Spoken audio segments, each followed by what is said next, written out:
John Karuba. This looks like your broadcast writing final. That is. Yeah. Can you hear me? Yes, sir. Yes. Yes. This is well, it's a shortened one. It's a little condensed because my original one goes over the time limit. Yep. So it's a condensed one, but yes, it's for Stinton's class. So. All right. Yeah, so John's only been with us for a few months, but we'll take a look here. On this edition of Full Sail Live, he's done it again. Shohei Ohtani has broken 2 more records.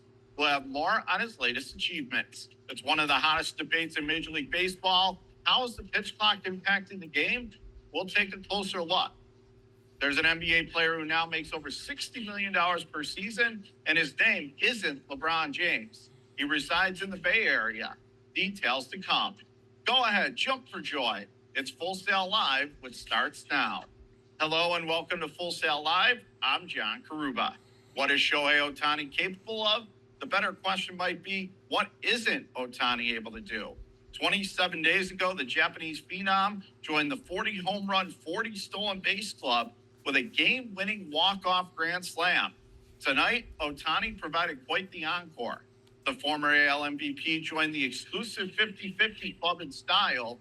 He launched 3 home runs and swiped 2 stolen bases in the Dodgers' 20-4 victory. Over 20,000 players have played in Major League Baseball, yet Ohtani is the only one to achieve this milestone. One historic first wasn't enough. He also became the first player to hit 3 home runs and steal 2 bases in the same game. Basketball has a shot clock and football has a play clock. Now baseball has implemented a pitch clock. Whether you support or oppose it, one thing is abundantly clear: it's made the game faster. Last year, Major League Baseball games averaged 3 hours and 4 minutes in length. This year, the average has dropped to 2 hours and 40 minutes. While Steph Curry is well known for his numerous accolades on the basketball court, he has also achieved a significant victory off the court. The Golden State Warriors and Curry have agreed to a 1-year contract extension worth $62.5 million. This deal makes Curry the first player in NBA history to earn over $60 million in a single season, something LeBron James cannot claim. Curry is a valuable investment and a cornerstone for the franchise. He's a 4-time NBA champion, a 10-time All-Star, and the all-time leading scorer for the Golden State Warriors. Still to come on Full Sail Live, we hit the ice where the Vegas Golden Knights accomplished something that hasn't been seen in the NHL in over half a century. We'll break down how they managed to accomplish this surprisingly rare achievement coming up next on Full Sail Live. All right, I'm not going to worry too much about performance because you've only had 2 classes and you haven't learned anything about that. Stuff like this on a tease, for the most part, I thought the tease was good. But when you're saying, find out who it is, it's not LeBron James, and I'm looking at video of Steph Curry, I got a pretty good idea who it's going to be. Right? Yeah, so Professor Stinton I got his feedback today. Yeah, so there's no need to be coy there. And you've all heard the expression sex sells. Well, in basketball, a few people are sexier than Steph Curry, so say his name. You're trying to get me to watch what you're talking about. On the off chance I'm in the other room and I'm only listening, I'd rather hear that you're talking about Steph Curry than wonder who this mystery person is, kind of thing. That said, I thought you did a good job with your writing in a couple of ways. One, I thought there were some creative things in there that you did, but I also felt like you were pretty succinct and giving me the information that I absolutely needed to know about the story you were reporting on. Being a good sportscaster starts with writing. Like I said, the performance stuff for you is going to come later, and there's obviously stuff for everybody at this point in the program to work on.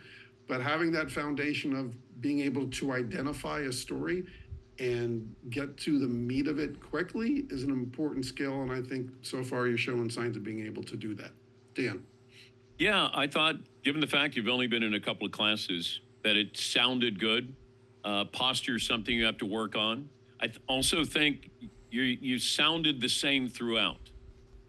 And that's something that you need to work on, or at least be aware of, because like everybody else, you kind of sounded like this the whole way through, and then he's making $60 million, something LeBron James never did. He's making $60 million. And you don't even need to say LeBron James. You can say $60 million. That's 8 million more than LeBron makes a year. Whatever it is, put it in context, not LeBron didn't do this. My immediate thought is, what's LeBron make? 60 million, that's 4 more than the second highest pay. Whatever it is, give me a little bit more detail there. The teases are always weird because, as Gus said, we'll show you who and we'll tell you why, all of those things. I think there's a better way to do teases where it's not this big question mark at the very end. It could be the Golden Knights, 50 years in the making against blah, blah, blah, blah, blah, blah, blah.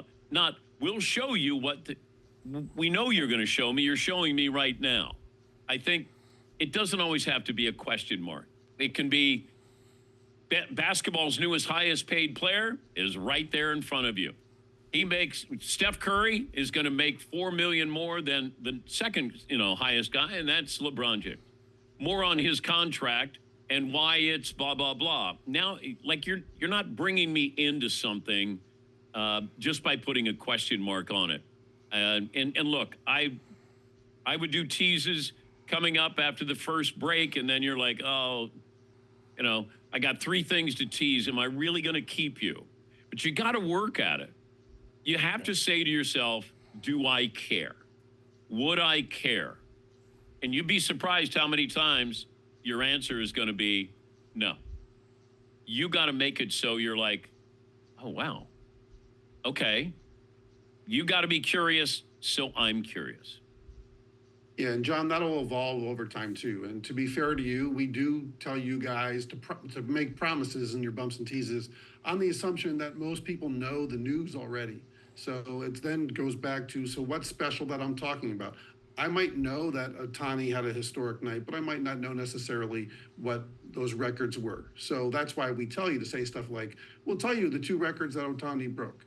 But as you get deeper into the program, you'll find a way to not say, we'll tell, we'll show, you'll hear every single time, and try to find that happy medium. But writing bumps and teases today is harder than it's ever been before because 98% of your audience knows what you're talking about 98% of the time. So that's why I always say, it's like a waiter in a restaurant. They don't come up to you and say, hi, we have food. Yeah, I know that. They say, hi, here are the specials. So you try to sell me what's special. So every day on Dan's show, one of the first things he does is tells us who his guests are, right? Because that's what's special about Dan's show. Every show in America was talking about the football game last night because it was an NFL game played last night. But what does Dan have on it that maybe other people won't have? If Dan knew that the lights were going to go out in the middle of the show today, he might have teased that. And that made me watch. Right? So, thank you for submitting, John. Thank you, guys.